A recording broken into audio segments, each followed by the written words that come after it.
राम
ईश्वर काल तनय के चरणों में अयोध्या सम्राट दशरथ का नमन स्वीकार हो। आयुष्मान भव राजन। आसन ग्रहण करें ऋषिराज।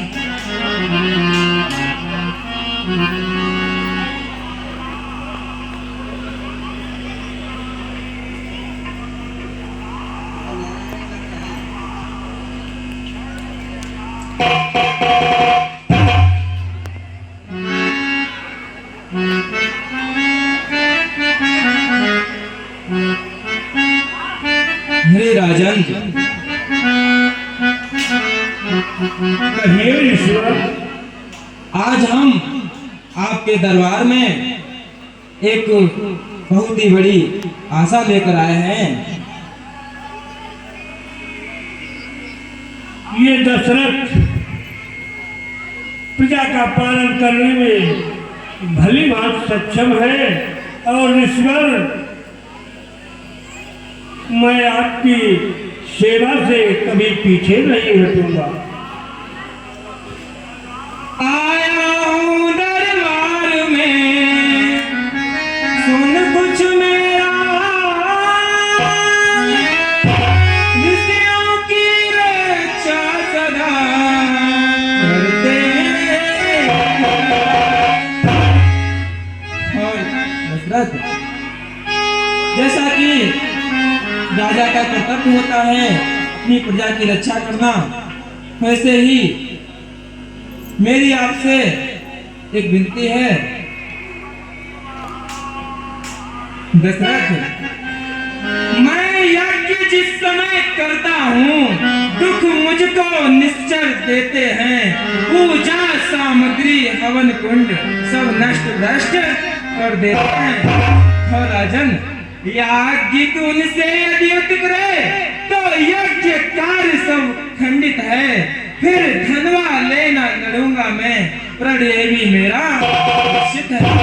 असुरों के अत्याचारों से अकुलाया घबराया हूँ मैं। रक्षा सहायता दो चीजें तुझसे लेने आया हूँ।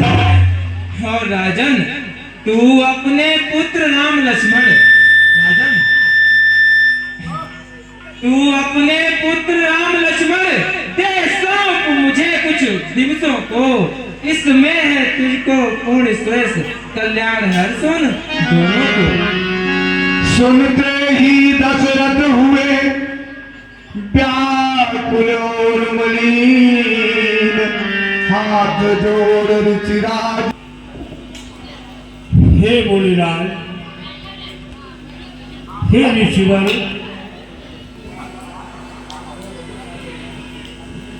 अयोध्या के रंगी नजारे निभाओ, अवध मान लो प्यारे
ऐसा मैं क्यों कह रहा हूँ? हे मुनिवर, दोनों बालक है, भोले भाले नादान रे, लड़ते क्या नहीं जानते हैं, लड़ने में अभी अजान है। हे ऋषिराज, इतना ही नहीं, लाज ताज संपत सेना देना कुछ भी दुश्वार नहीं। यदि आप कहे तो चला चलो, इसमें भी कुछ इनकार नहीं। और ऋषिवर, हे स्वामी, सभी समर्पण है, जितने साधन शासन के हैं, पर प्रभु विचार कर वचन कहो, सुत चाहे पढ़ के लक्ष्मण मुझको प्राण से ज्यादा प्यारे हैं। और राम सदा सुख धाम में, कभी उसका विरह करारा है, जब घर की वही चांदनी है, जीवन का वही दुश्मन के हो गए रक्तवान कुछ नैन, कहे तड़क कर नपति से इस प्रकार अब पाए।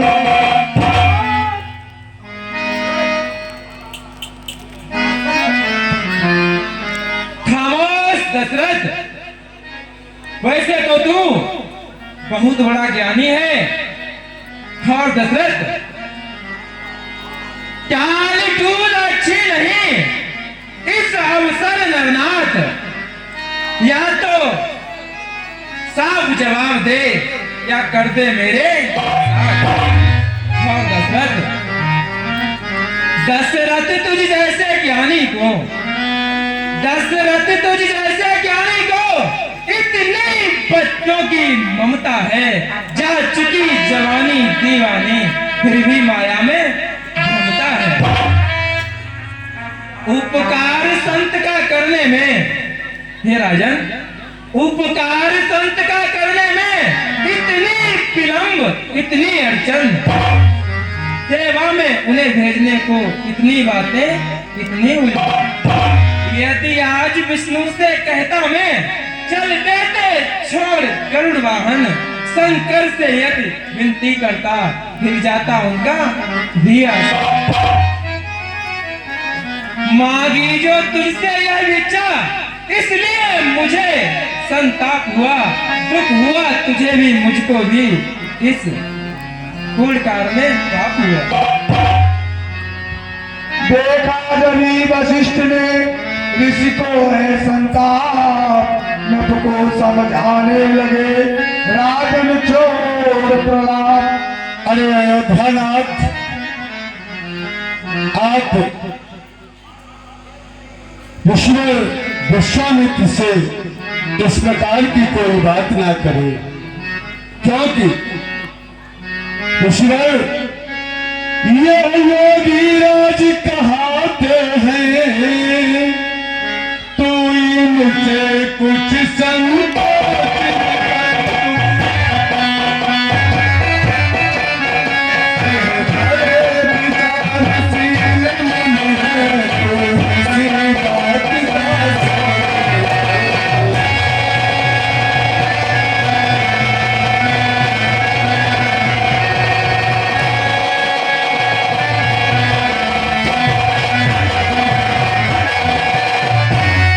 राजन, ये तेरे राजकुमारों को रणविद्या धर्म सिखाए,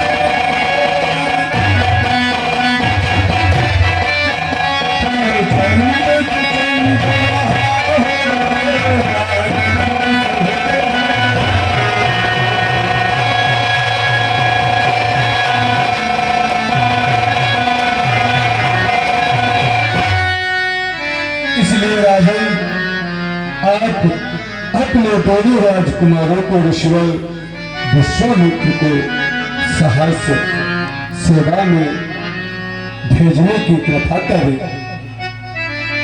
जैसी आज्ञा गुरुदेव भगवान। हे ऋषिराज, मेरे से जो अपराध हुआ है उसकी मुझे क्षमा प्रदान करे, मुझसे अपराध हुआ। और महामंत्री सुमंत, कहिए महाराज। तत्काल राजमहल को जाओ और दोनों पुत्र राम और लक्ष्मण को दरबार में ईश्वर आसन ग्रहण कीजिए।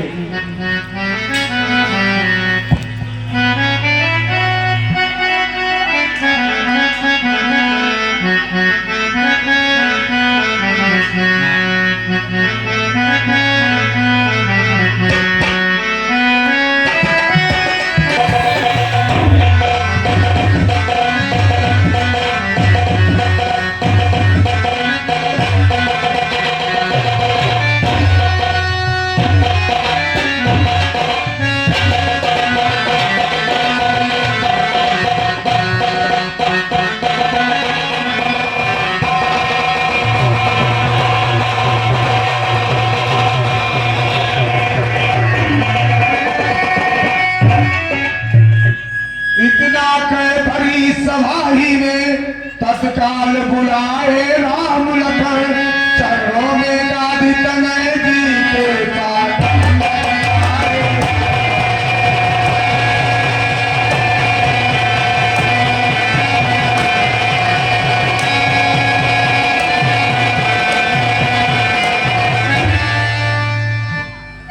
हे पुत्र राम और लक्ष्मण, कहिए पिताश्री। ये महान योगीराज गादी तनय श्री विश्वामित्र जी हैं, इनकी सेवा में इनके साथ जाओ। और राजकुमारों, ये ध्यान रहे, ईश्वर की सेवा में तुमसे कोई त्रुटि ना हो, और यदि तुमसे कोई त्रुटि हो तो उसकी क्षमा मांग लेना। हे ईश्वर, ये दोनों पुत्र मेरे आ चुके हैं, इन्हें मैंने अपनी तरफ से कुछ शिक्षा भी प्रदान कर दी है। और आओ बेटा राम, हाथ इनका ये दोनों भोले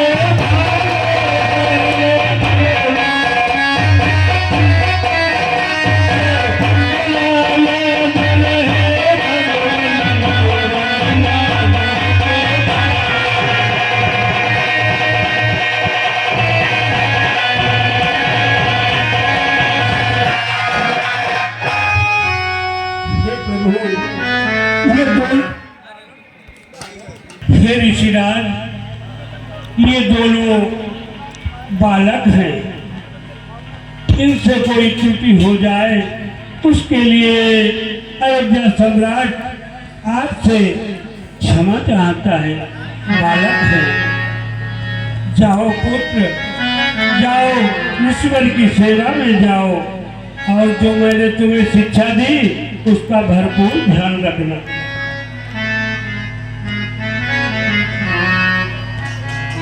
विजयी भव पुत्र, विजयी भव।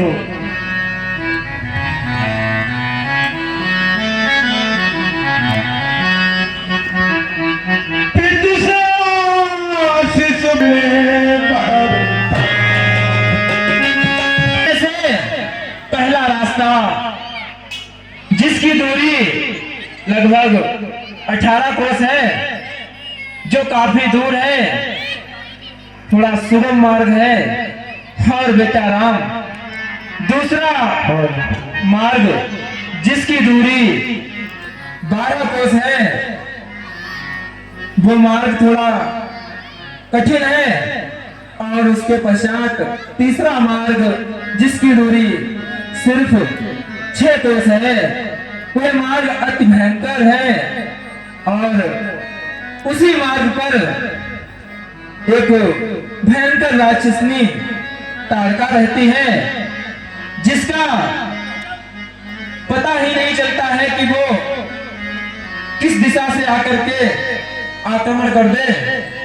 बहुत बड़ी मायावी है, उससे आपको सावधान रहना होगा बेटा। गुरुदेव भगवान, जिस प्रकार ने लड़ाई के बनाई आपने सभी मार्गों से अवगत कराया है, उससे मुझे यही प्रतीत होता है गुरुदेव भगवान कि हमें सूक्ष्म वाला रास्ता अपनाना चाहिए, जिससे हम शीघ्रता से आश्रम की ओर चलें। ठीक है,